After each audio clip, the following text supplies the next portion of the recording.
Ito mga kababayan DILG Secretary John Vic Remulla na tanong ito patungkol sa kanyang pagtakbo bilang presidente sa 2028 election kung saan ang naging sagot ni Remulla mga kababayan ay hindi raw siya tatakbo kapag hindi inendorso ni Pangulong Bongbong Marcos Jr. So dahil sa sagot na yan ni Remulla ay binanatan ito ni Alona at tinawag na mahina ang utak o obob. Ito panoorin. Ngayon, President Marcos for 2028 via big victory. I will not run if he doesn't endorse me. so hindi ka tatakbo kapag hindi ka in-endorse ng Pangulo. Alam mo sa sinabi mo, John Vic, pinakita mo lang na mahina yung ulo mo. Bobo ka. Kasi, come on, hindi mo ba nakikita yung realidad? Ayaw ng taong bayan kay Bangag. Galit ang mga Pilipino kay Bangag. Tapos ang gusto mo, i-endorse ka muna niya bago ka tumakbo. Dahil kung hindi ka niya i-endorse, hindi ka tatakbo. Oh my God. Anyway, may endorsement man ni Ngagba o wala, hindi ka rin namin iboboto. Kaya lang, di ba? Sa nakikita ko ngayon, ano bang tingin nyo sa mga Pinoy? Mababa yung standard namin para sa kandidato sa pagka-presidente sa 2028?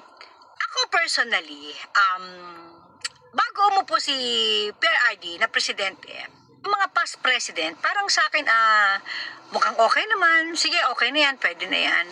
Pero nung maranasan ko, okay, yung serbisyo na grabe, napakaswerte ng mga Davaoenyo dahil pinagsawaan nyo ang serbisyo ng mga Duterte. Nung naranasan ko yan, doon ko nakita na, oh my God, ito pala yung standard ng dapat na maging Pangulo ng Pilipinas. Si Duterte na yung naging batayan namin para maging standard. Diba? I mean, come on.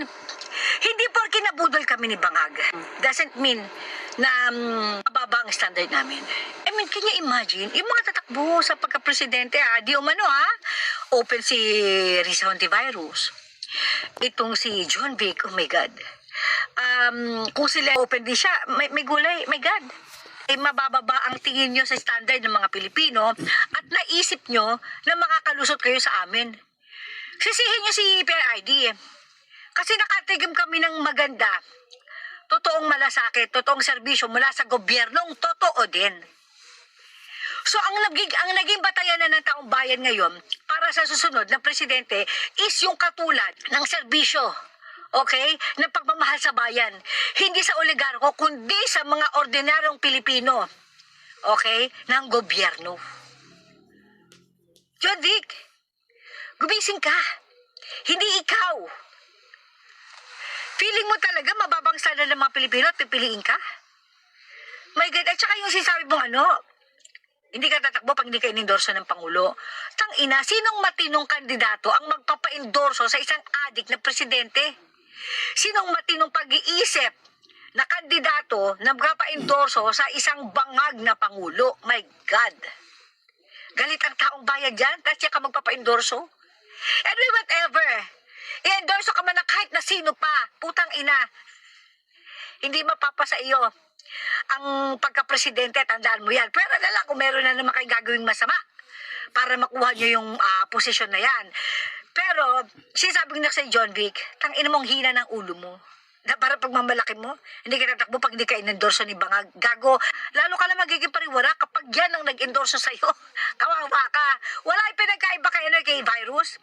Pag ang nag-endorso kay virus ay si Trilling. Sigurado, pasok na pasok. Sure na sure. Hulog yan sa Poso Negro, hindi lang sa Inidoro. Anyway, katulad mo, si virus naman, kahit i-endorse na kung sino pa yan, hindi namin para iboto yan. Mataas ang standard namin sa magiging kandidato ng pagkapangulo sa 2028. Pero yung kwalifikasyon na yan, wala sa John Vic.